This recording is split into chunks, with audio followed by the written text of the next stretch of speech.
महिलाओं की सुरक्षा को मुंबई पुलिस ने अंडरवर्ल्ड की पूरी तरह से कमर तोड़कर रख दी। लगातार हर रोज हर समय मुंबई सहारा नहीं चलने, हम दिखाते सच।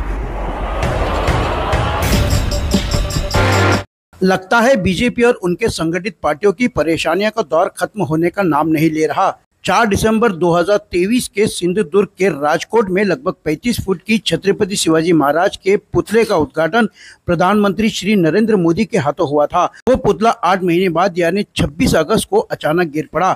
महाराष्ट्र के आराध्य दैवत है छत्रपति शिवाजी महाराज, इसलिए मुंबई सहारा न्यूज छत्रपति शिवाजी महाराज की टूटी प्रतिमा की वीडियो दिखा नहीं सकता। लेकिन ये सत्य है कि मात्र 8 महीने बाद छत्रपति शिवाजी महाराज की लगी प्रतिमा गिर जाना यानी बीजेपी के बुरे दिन आ गए हैं। इस घटना के बाद विरोधियों ने जमकर इस घटना की निंदा की और कई लोगों ने तो नरेंद्र मोदी जी के खिलाफ नारेबाजी भी कर दी।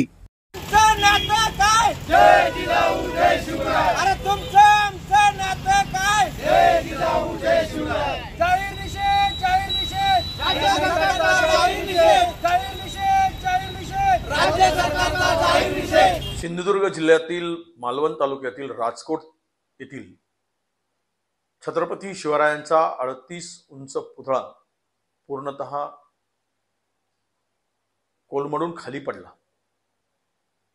खरं तर महाराज हे महाराष्ट्राचं स्वाभिमान, स्वराज्याचं मूळ आणि हा 38 उंच पुतळा उभा करत असताना ज्या कंत्राटदाराला काम दिलंय तो कंत्राटदार मूळचा ठाण्यातला।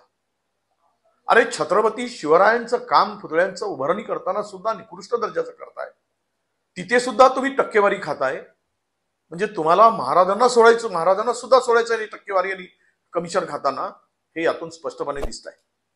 ही दलाली आहे आणि ज्या पुतळ्याचं अनावरण या देशाचे पंतप्रधान करतात त्या पुतळ्याचं काम निकृष्ट करावं आणि 8 महिन्याच्या तो पुतळा पूर्णतः कोलमडून खाली पडावा म्हणजे हे शिवप्रेमीचा किती मोठा अपमान आहे। कोण तो लागलाय ठाण्याचा कंत्राटदार ज्याच्याकडे लाखो करोडो रुपयांची काम आहे। या कंत्राटदारांना आता ब्लॅकलिस्ट केलं पाहिजे, जो कोणी कंत्राटदार आहे, आणि त्यांच्याकडून हे काम पुनश्च उभं करून घेतलं पाहिजे। ज्या पद्धतीनं शिवाजी महाराजांचा अपमान या ठिकाणी झालेला आहे आणि केला गेला आहे त्याला महाराष्ट्र कसा माफ करेल। ज्या पुतळ्यामध्ये कमिशन खाऊन, कमिशनखोरी करून, निकृष्ट बांधकाम करून समस्त शिवप्रेमीचा अपमान करणाऱ्या या नालायक लोकांना आता धडा शिकवण्याची वेळ आली आहे। वादळ वाऱ्यामुळे जर पडतोय तर किती निष्कृत दर्जाचं काम केलं होतं। दर्जेच नाही यांना फक्त खुर्च्या पाहिजेत आणि तो जो कोण काम करणार आहे तो कोण कॉन्ट्रॅक्टर काहीतरी असेल ना, त्याला नेता फेता असणारच त्यात। आता एखादा ते बरबाडलेला विचाराचा एखादा त्याला खूप खायची सवय हे असणारच। यांना काय नाही, महाराजे नाही, दैवत नाही, हे काही बघत नाहीत, फक्त पैसा कशात निघल एवढंच बघतायत। यांना ना जेलात उचलून टाकलं पाहिजे, सगळ्या यांना ठेवलं नाही पाहिजे। आणि ते मी तुम्हाला प्रत्येकाला सांगितलंय मी तसं की उद्घाटन कोणी केलं, मला वाटतं यात काय सुद्धा राजकारण करून काय उपयोग नाही। जरी मोदी साहेबांनी त्याचं उद्घाटन केलं असं, त्यांनी उद्घाटन केलं गेले, त्यांचं काय चूक नसावी याच्यात। कारण काम करणारे हे इथले कोणतरी कॉन्ट्रॅक्टर असन, कोणतरी नेता असन किंवा सरकार असन, त्यावरती प्रचंड मोठी कारवाई करून त्याला ना जेल में टाकलं, सोडलंच नाही पाहिजे कायम। बड़ा भ्रष्टाचार, ये महायुति की सरकार क्या करना चाहती है? इस पुतले का उद्घाटन स्वयं भारत के प्रधानमंत्री नरेंद्र मोदी जी ने अपने कर कमलों द्वारा किया था। मतलब प्रधानमंत्री जी जिस विषय को ले रहे हैं उस विषय में भी भ्रष्टाचार। वो ठेकेदार लोग कौन है, वो सरकारी महकमे के लोग कौन है, पीडब्ल्यूडी के अधिकारी कौन है, जिन्होंने चारों तरफ लूट मचा रखी। और हमारे अब महापुरुषों को, हमारे देवताओं का भी सम्मान ये लोग नहीं कर रहे।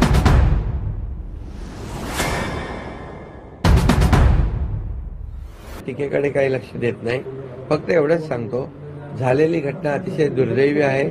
छत्रपती शिवाजी महाराज यांचा महाराष्ट्राचं आराध्य दैवत आहे आणि ज्या पुतळ्याचं लोकार्पण आदरणीय प्रधानमंत्री मोदीजींनी केलं होतं तो पुतळा, त्या कार्यक्रमाला आम्ही होतो।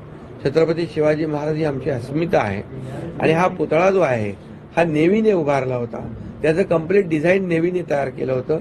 आणि मी कलेक्टरशी बोलल्यानंतर त्यांनी मला सांगितलं 45 किलोमीटर पर आवर अशा प्रकारचा वारा, सुसाट्याचा वारा जो वोग होता आणि त्या याच्यामध्ये पुतळ्याचं नुकसान झालेलं आहे. पण मी आपल्याला सांगू इच्छितो, उद्याच तिथे नेव्हीचे अधिकारी येणार आहेत. आमचे पालकमंत्री रवींद्र चव्हाण देखील घटनास्थळी गेलेत.